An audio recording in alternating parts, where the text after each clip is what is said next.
ஒரு அழகான காட்டில் ஒரு நதிக்கரை ஓரத்தில் பெரிய அத்தி மரம் ஒன்று இருந்தது. அந்த அத்தி மரத்தில் குரங்கும் அணிலும் வாழ்ந்து வந்தாங்க. அவங்க ஒரு பெஸ்ட்டு ஃப்ரெண்ட்ஸு. குரங்கு எப்போவுமே அத்தி மரத்தில் இருக்கும். அணில் சாப்பிட்டு முடித்தவொடனே ஜாலியாக வீட்டுக்கு போயிட்டு மறுநாள் வரும். இதுதான் ரொட்டீனாக நடக்கிறது. குரங்கு பேர் ஜங்கு, அணில் பேர் கிருஷ்ணா. ஜங்கு ஜங்கு நதிக்கரை ஓரமாகவே போனால் ஒரு இடத்துல நிறைய வாழைப்பழம் பழுத்திருக்குது. ஒரு மரத்தில் வந்தனா நம்ம 2 பேரும் போய் நல்லா சாப்பிட்டுட்டு வரலாம். நீ என்ன சொல்கிற? கிருஷ்ணா, நல்ல ஐடியா தான்.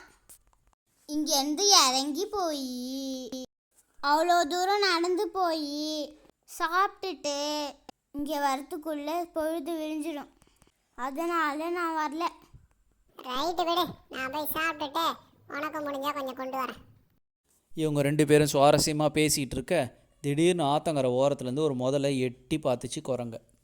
ஏன்பா ஜங்கு, எனக்கும் 2 பழம் கூட சாப்பிட. யாரா அவன் பேசிக்கிட்டு இருக்கும் போது குழுக்குள்ள கூப்பிடுறது? அதான்ப்பா முதல்ல மருது. உன் பேரு தான் மருதா? நீ பழலாமா சாப்பிடுவ? எனக்கு பழம்னா ரொம்ப பிடிக்கும்பா. டேய் மச்சான், இவன் எல்லாம் பழம் தின்ற மிருகத்தையும் பிடிச்சி தின்னுடுவான்டா. இவனை நம்பாதடா. போயிட்டு போடா, விடுறா. இந்தா வாங்கிக்கோ, வாய தர. டே கிருஷ்ணா, இவன் நிஜமாவே சாப்பிட்றான்டா. ஆமாண்டா.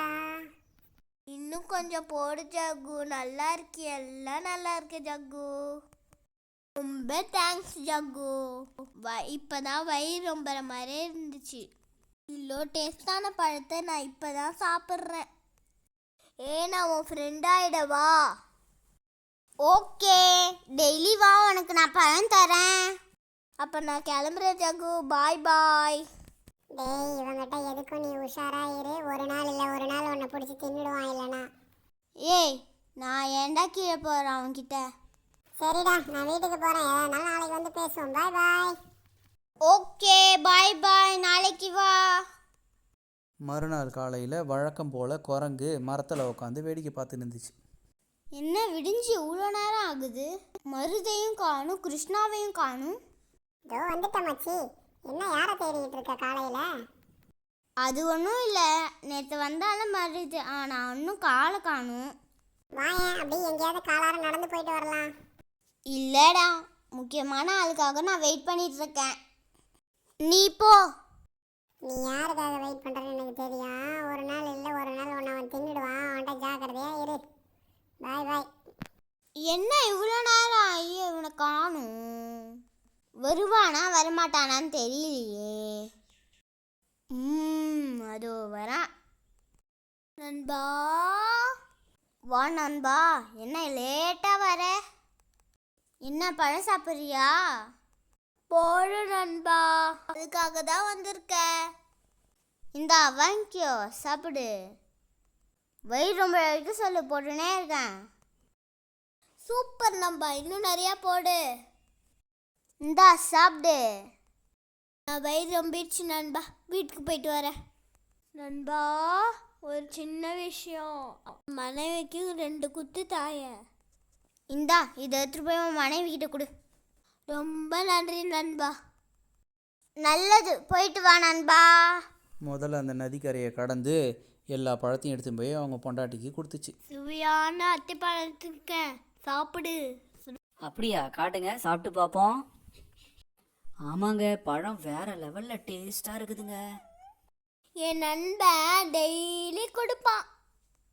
இந்த பழமே இவ்வளோ டேஸ்ட்டாக இருக்குது. இதை தினமும் சாப்பிட்ற அந்த குரங்கோட இதயம் எவ்வளோ டேஸ்ட்டாக இருக்கும். எனக்கு அந்த குரங்கோட இதயத்தை சாப்பிடணும் போல் ரொம்ப ஆசையாக இருக்குதுங்க. அதை எப்படியாவது பக்காவாக பிளான் பண்ணி கூட்டிகிட்டு வந்துடுங்களேன். எதுக்கு? ஒன்றும் புரியாத மாதிரியே கேளுங்க. நீங்கள் கூட்டிக்கிட்டு வந்தீங்கன்னா நான் இதயத்தை சாப்பிட்றேன், நீங்கள் கறியை சாப்பிட்டுடுங்க. அது அந்த பழத்தை சாப்பிட்டு சாப்பிட்டு அவ்வளோ டேஸ்ட்டாக இருக்கும். அதெல்லாம் முடியாதுமா, அவன் என் நண்பம்மா. எனக்காக இந்த சின்ன ஆசையை கூட நீங்கள் செய்ய மாட்டேறீங்க. இனிமேல் வீட்டுக்கே வராதீங்க, போங்க வெளியில். தின்னுட புது குழப்பம். சரி, எப்படியாச்சும் பிளான் பண்ணி அந்த குரங்க தூக்கிட்டு வருவோம். நண்பா, என் மனைவி உன்னை உடனே வீட்டுக்கு கூட்டிகிட்டு வர சொல்லிச்சு. கொடுத்த பழம் அவ்வளோ டேஸ்டாக இருந்துச்சு. உன்னை பார்த்தே ஆகணும், உனக்கு விருந்து வச்சே ஆகணும் அப்படின்னு ஒத்த காலில் நிற்கிறா. இது என்ன புது கதையா இருக்குது? அதெல்லாம் என்னால் வர முடியாது. சரி, விருந்துனா என்ன வைப்பீங்க? எல்லாமே வைப்போம்.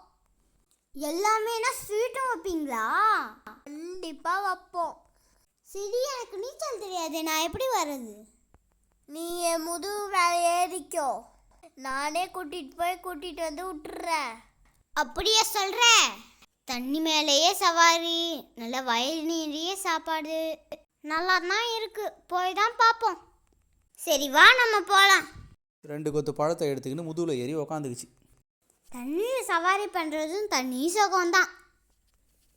சரி, விருந்துக்கு என்னென்ன வைப்பீங்க? என் பொண்டாட்டிக்கு முதல்ல உன்னதான் விருந்தா வைப்பேன். என்ன சொன்ன?